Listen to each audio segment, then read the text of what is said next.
Acre land, kanina 4x4, naging 14 acre land, yielded 380 bushels. Again, the tenth was tied, and the remaining was cleansed and replanted. Henry Ford furnished again the land for the fifth crop. It was 230 acres. And in the summer of 1945, this is the fifth year. In the summer of 1945, the yield from the dynamic kernels was 5,555 bushels. And one bushel is equivalent to 1 million wheat kernels. That is 5,555,000,000 wheat kernels. So next slide. So 360 kernels carefully tied for 5 years yielded 555 bushel, or equivalent to 5,555,000 wheat kernels. Extraordinary, dynamic, kaya nga pangalan niya, dynamic kernels. Can we give a clap offering to Jesus? Woo, amen. Thank you, Jesus. So, from a humble beginning of 360 kernels, minsan kasi nagsisimula tayo sa humble beginning talaga, sabi ni Lord, amen. From the humble beginning, 4 by 4 feet into acres of lands, 360 pieces ng kernels into billions of kernels, 5 years faithfully tied, produced a far more bountiful harvest than ever expected. And this was published in Times Magazine, rocking the whole world. So, have they proved that tithing is a secret for God's financial prosperity? Amen.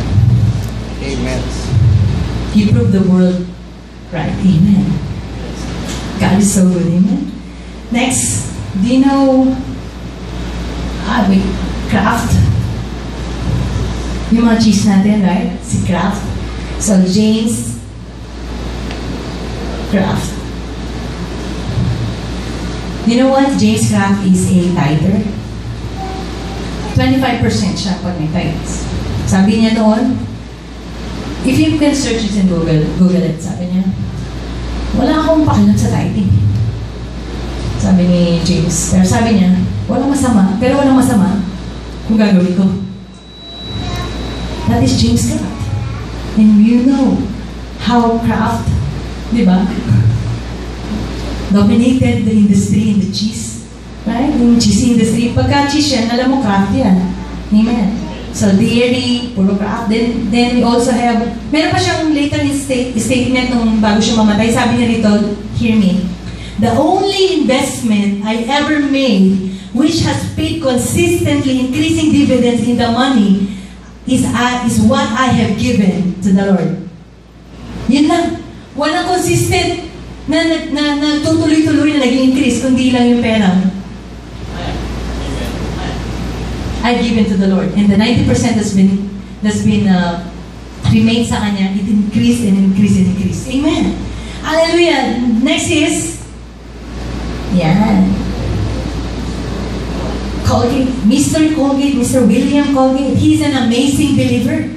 And he had the revelation of tithing. If you want to read his biography, his life, grabe. Wala siya ka-idea ng tithing. But when he had really understood it, he grabbed it and tried it. Ilang beses na rin nag-fail si Colgate sa kanyang business. But you know what? God made him rich. Minsan nga tanong anong Colgate mo? Close up pala. Diba? Kasi why? It marked the whole world. Pagka toothpaste, Colgate yan. Amen. Hallelujah. From one piece of Colgate before, up to now, millions and millions and millions, ang binibenta nila araw-araw. Amen. And the next is, do you have this in your refrigerators? Ketchup, Heinz. Do you know that he's also a tither? So, labas mo yung kanilang mga mukha. Henry Giant Heinz. Hindi ko alam kung dahil sa bigote yan. Lahat kasi sila merong bigote. So, amen? All of them are tithers. They started tithing out 10%. Then at the rest of their lives, kung masasearch mo yan, hindi na 10% ang binibigyan nila, 100% of their income. Why? Could you imagine Heinz? Could you imagine Colgate and Kraft now? giving 100% of their income. Why? Because of the rest na naipon na nila, it's generating. So anything that's coming now, they're giving it 100% to the church. Giving it 100% to the mission. Amen. So, it is a well-kept secret. Amen. Napaka-husay, pinakatago-tago sikreto ng Diyos. And God is speaking to us today. It is my well-kept secret. I'm just not giving it to anybody. I'm just giving it to the chosen few who will understand and who will have revelation on the tithe. Amen? The tithe belongs to God. The tenth belongs to God. And let me remind you, the 10 Commandments does not belong to you. Who can keep the 10 Commandments? Kaya mo bang keep ang 10 Commandments? No one can keep the 10 Commandments. And no one can keep the tithes. It all belongs to God. Amen. Hallelujah. Amen. God is so good. Amen. Only God can have the 10%. Only God can handle the law. Jesus handled the law. Kaya nga, just have to reveal this to you kasi ngayon lang ito. Amen. Si Peter, tinanong siya, nagtatax ba yung master mo si Jesus? Ang sagot ni Peter, woman, you can answer. Yes, sabi niya. Tapos pumunta siya kay Jesus. Sinabi ko, Lord, nagtatax ka. Ang sabi ni Jesus. Hindi naman niya inano si Peter, pero it's really not proper. It's not proper na si Jesus mag-tithes or mag-pay ng taxes. Why? Kaya nga sabi niya, sige, kuha ka ng, mangisda ka, right? So, pag unang isda na makuha mo, pull up the silver coin, pay my tax and pay your tax. Because it's not really proper for God, for Jesus to take the tithes, because He can handle the tithes. He is not supposed to give the tithes. We are the ones supposed to give the tithes. Amen. So, we cannot handle the law. No one can handle the law. The law is perfect. The law is impending. We cannot do it. Only God can have the law. Only God can have the 10%. Amen? And 10% is always a part of a whole. For God, yung 10% natin everything. Kaya nga napaka-importante nito. Dahil alam ni Lord na dugot pawis mo kasama doon sa 10%. Amen? Because 10% is the part of your whole. Hallelujah. So God is so mindful of your tithes. When the 10% is holy, always remember that when the 10% is holy, the rest is holy. Amen. Sabi ko nga, Lord, sila, bilyonaryo na, nakakuha ng revelation from you. Lord, we want the church to prosper. We want each and everyone at Hope in Jesus City Church to have this revelation from you, Lord. Not giving out of obligation, but giving out of the revelation that comes from you. That we give because we understand that you have the 10% and the 10% belongs to you, Lord. 1 Corinthians 15. But now Christ is risen from the dead and has become the first fruit of those who have fallen asleep. For since by man came death, by man also came the resurrection of the dead. But each one in his own order, Christ the first fruit. Did you see that? Jesus is the tithe. And those who are Christ at His coming, whatever happens to the tithe, if the tithe is holy, the rest is holy. Amen. Amen. If Jesus is the tithe, Jesus is holy, the rest of us is holy. Amen. So that also applies to us. If you have your money, 100 pesos, the 10 pesos, you've separated to the Lord, tinabi mo para kay Lord, the 90 pesos is holy. Because the Bible says, Jesus is the first fruit. Amen. When Jesus is the first fruit and Jesus is holy, the rest is holy. Are you following?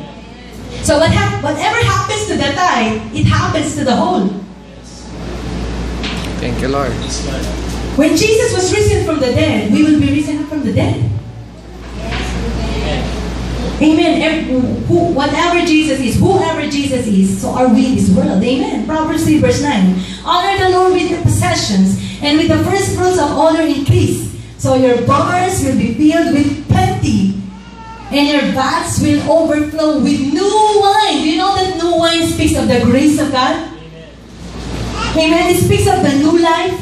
So that's why when you tithe to the Lord, it's not only financial blessing, church. It is only actually flowing of new wine, flowing of new revelation from the Lord, flowing of new life, kay Lord. Amen.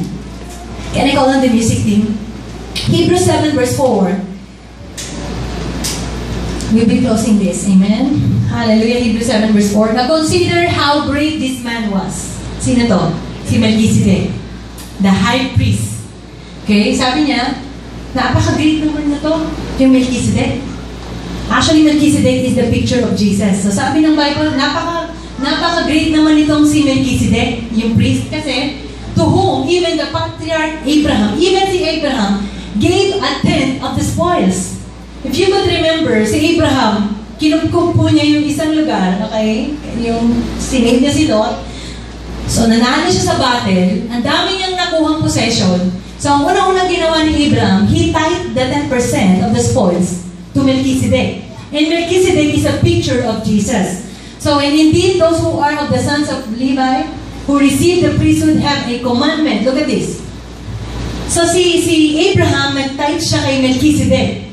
A picture of Jesus. Okay? Kanina. And indeed, those who are of the sons of Levi. So, lahat na ng sons ni Levi, nag-tithe na. Kasi sabi dyan, who received the priesthood have a commandment. So now, in the time of Abraham, it is not a commandment. Because Abraham, we all know that Abraham is living or walking under the grace of God. Amen. So now, I have a commandment to receive tithes from the people according to the law. So this is now been a law. So kung titingnan niyo, wala kang makita dyan na verse na sinabi na when they give according to the law, they were blessed.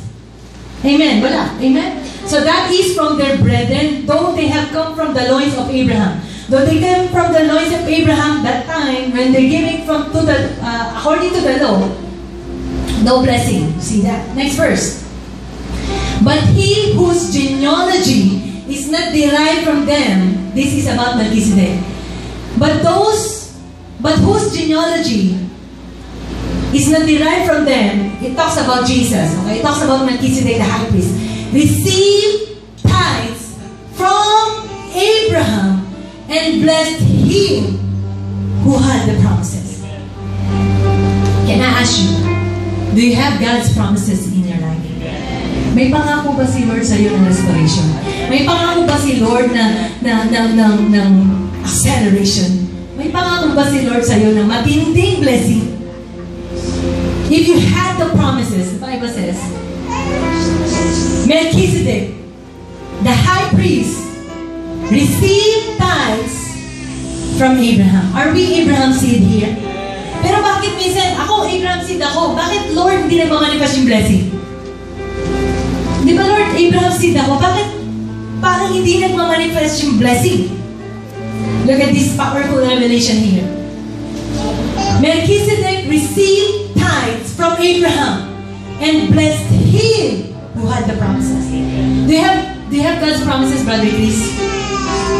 Do you have God's promises, Sister Jillian, sa'yo? Nag-promise ba si Lord sa'yo? Sister Margie, nag-promise ba si Lord sa'yo?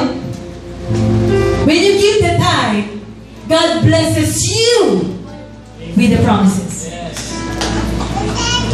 Melchizedek received tithes from the Lord, from Abraham, and what happened? The moment he received the tithe, he released the blessings because Abraham was blessed. It's like a catalyst.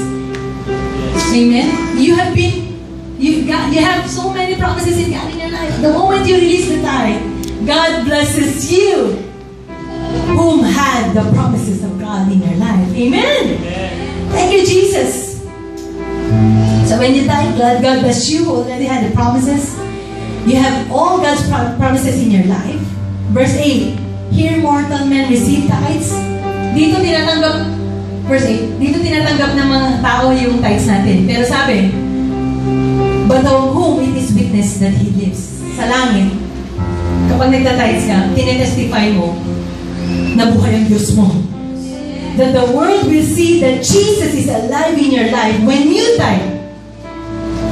Verse 9, even Levi, who receives tithes and paid tithes through Abraham, so to speak. Verse 10.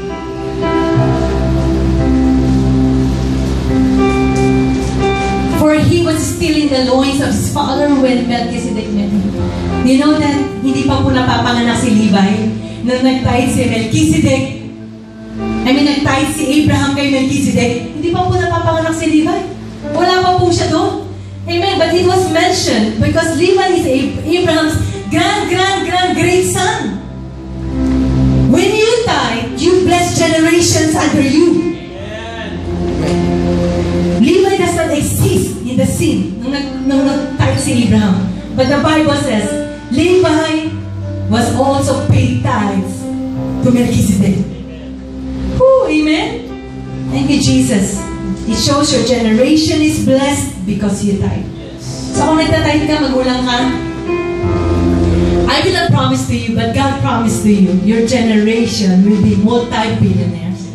Your sons, your daughters, sabi ko nga sa mga anak ko, pag pinipray ko, bago ako umakyat sa room, I always pray the Lord, thank you. This both kids, Lord God, will be multi-billionaires in Jesus' name. Hallelujah, amen? What a secret, amen? Yung sikreto ni Lord, niribin niya sa'yo, niribin niya sa atin this morning. God's best kept secret revealed to us for our financial prosperity. So if you have the revelation, you understand about God's secret. Lord, pinayaman mo sila. Pangako mo yan, Lord. If you have this revelation that God will bless those who have already promises, will we all stand to our feet? You know what? I don't want you to have just the revelation. I want you to have the substance of it. And I will pray for you right now. And we will believe for an accelerated revelation. Because if you understand it, you can take it. When you take it, you will use it, you will apply it. When it's revealed, it is yours. The secret things belong to God. Ano man sikreto? Sa Diyos yan. Pero anumang bagay na sikreto na nalaman mo, it all belongs to you. And to our children, down to the generation line. Hallelujah. Let me pray for you this morning. Thank you, Jesus. Father, in the name of Jesus, I release the spirit of wisdom and revelation in a greater intensity concerning of what you want to do in this time, Lord, in this very hour, restoring everything that was lost in Jesus' name. Everything that was lost be found in Jesus' name. Wealth transfer and wealth restoration, wealth creation in Jesus' name. Even the revelation in the lost tithing and giving, I call it restored in Jesus' name. And I lose right now, Lord, the empowerment for it. Not just the revelation, but the empowerment to do it, the impartation of it, Lord. Like Abraham, you gave him the revelation and tithing. Like Isaac and Jacob, like Perry Hayden, like James Craft, like Colgate, you've given them revelation, Lord. And you prospered them so much, Lord. Beyond what they can expect, Lord God. Lord, I'm asking that you would impart this to your people right now in Jesus' name. Not just mental understanding, Lord, but the substance of this, Jesus. Your secret has been revealed to them. So let them take your word for it, Lord. Not my word, but your word, Lord. To use it, to apply it, that they will pursue you to give you glory in these coming days that they never had before, Lord. That they understand, Lord, that you want to bless them who had already the blessings in them. And the word will call them blessed in Jesus' name. I speak it, I declare it, believe and receive. In Jesus' name. Amen. Glory to Jesus. Hallelujah. Can we shout and thank the Lord for God? Lord, thank you for the revelation of your word. We give you praise. We give you praise. Hallelujah. Hallelujah, Lord. We worship you, Lord. We give you praise. Hallelujah. Hallelujah. Thank you, Jesus. Hallelujah. We listen to what Jesus said. Hallelujah. Receive the fullness of the revelation of God. Receive.